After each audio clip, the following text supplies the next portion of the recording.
அன்பு நேயர்களுக்கு வணக்கம். பாட்டை பற்றி இந்த நிகழ்ச்சியில இன்றைக்கு நாம் பார்க்க போற பாடல் கவியரசர் கண்ணதாசன் எழுதிய மிகச் சிறப்பான பாடல்களில் ஆழமான பொறுமையுடைய வாழ்க்கை தத்துவத்தை மிக எளிதாக எடுத்துச் சொல்லிய ஒரு அற்புதமான பாடல். கவியரசர் கண்ணதாசனின் பாடல்களில் சங்க இலக்கியங்கள், பக்தி இலக்கியங்களின் செல்வாக்கு, அந்த இலக்கியங்களில் வருகின்ற பொறுமை போன்ற சாயலும் சில பாடல்களில் அந்த வரிகளே கூட இடம்பெற்றிருக்க பார்க்கலாம். இன்னைக்கு நாம பார்க்க போற பாடல்ல உலக பொதுமுறையான திருக்குறள் கருத்துக்களை, குறிப்பாக 6 கட்டளைகளில் 10 திருக்குறளை மையமாக வைத்து கவியரசர் எழுதின பாட்டை பத்தி தான் இன்னைக்கு நாம பார்க்க போறோம். வாங்க வீடியோக்குள்ள போகலாம்.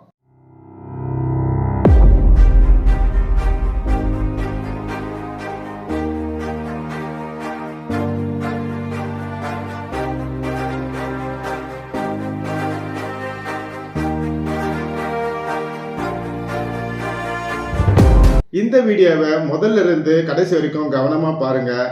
அப்பதான் இந்த பாடல்ல நான் எடுத்து சொல்லியிருக்கிற சிறப்புகளும் திருக்குறள் பயின்று வருகின்ற அந்த செல்வாக்கும் இந்த பாடல்ல எப்படியெல்லாம் கவியரசர் பயன்படுத்தியிருக்கிறாங்கிறத நாம தெரிஞ்சுக்க முடியும். 1964ஆம் ஆண்டு PS வீரப்பாவுடைய PSV பிக்சர்ஸ் வெளியிட்ட ஆண்டவன் கட்டளை என்ற திரைப்படத்துல தான் இப்ப நாம பார்க்க போற பாடல் இடம்பெற்றிருக்கிறது. அந்த பாடல் இதுதான். ஆறு மனமே ஆறு, அந்த ஆண்டவன் கட்டளை ஆறு மனம். இந்த பாடலை கவியரசர் கண்ணதாசன் எழுதியிருந்தார். பாடலுக்கு இசை MS விஸ்வநாதன் அவர்கள். ஒரு மனிதன் தன் வாழ்நாளில் கடைபிடிக்க வேண்டிய கட்டளைகள் என்பது கிறிஸ்து மதத்தில் மோசஸ் எழுதிய 10 கட்டளைகளைப் போல 6 கட்டளைகளை கவியரசர் இந்த பாடல்ல வைத்து எழுதியிருப்பார். மனிதன் வாழும் வகைக்கு தெய்வத்தின் கட்டளை ஆறு மனமே ஆறு என்று தொடங்கும் பாடலில் ஆறு மனமே என்பது அமைதி கொள் மனமே என்று பொருள்படும்.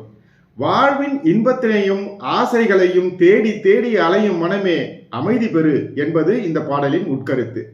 வாழ்வில் நீ வெற்றி பெற தேர்ந்து பின்பற்ற அந்த ஆண்டவன் கட்டளையாக நான் உனக்கு 6 கட்டளைகளை சொல்கிறேன் என்பது பாடல் பல்லவியின் பொருள். ஆறு மனமே ஆறு, அந்த ஆண்டவன் கட்டளை நாம் சொல்லுகின்ற சொல்லும் செய்கின்ற செயலும் தெளிவாக சரியாக இருந்தால் தோல்வி என்பதே இருக்காது. நம் மனத்திற்கு அமைதி இருக்கும். இதே கருத்தை திருக்குறளில் ஐயன் திருவள்ளுவர் அழகாக சொல்லியிருப்பார். தன்னெஞ்செறிவது பொய்யர்க, பொய்த்த பின் தன்னெஞ்சே தன்னை சுடும் என்பது அந்த திருக்குறள். இந்த கருத்தை கவியரசர் அழகாக இந்த பாடலில் கையாண்டிருப்பார். ஒன்றே சொல்வார், ஒன்றே செய்வார், உள்ளத்தில் உள்ளது அமைதி. இன்பமும் துன்பமும் கலந்தே இருப்பதுதான் மனித வாழ்வு. இன்பத்தில் துன்பமும் துன்பத்தில் இன்பமும் கலந்திருப்பதும் கூட இவ்வுலக இயல்பு. இதை வள்ளுவர் இன்பத்துள் இன்பம் விளையாதான், துன்பத்துள் துன்பம் உறுதல் இலை என்று கூறுவார். கவியரசர் கண்ணதாசன் இந்த திருக்குறளின் பொருளை மிக அழகாக கையாண்டிருப்பார். இன்பத்தில் துன்பம் துன்பத்தில் இன்பம் இறைவன் வகுத்த நியதி.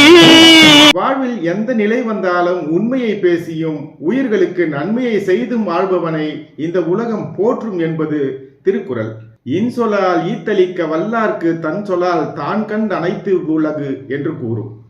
இந்த கருத்தை கவியரசர் கூறும் விதமோ மிக மிக அழகானது. உண்மையை சொல்லி நன்மையை செய்தால் உலகம் உன்னிடம் மயங்கும்.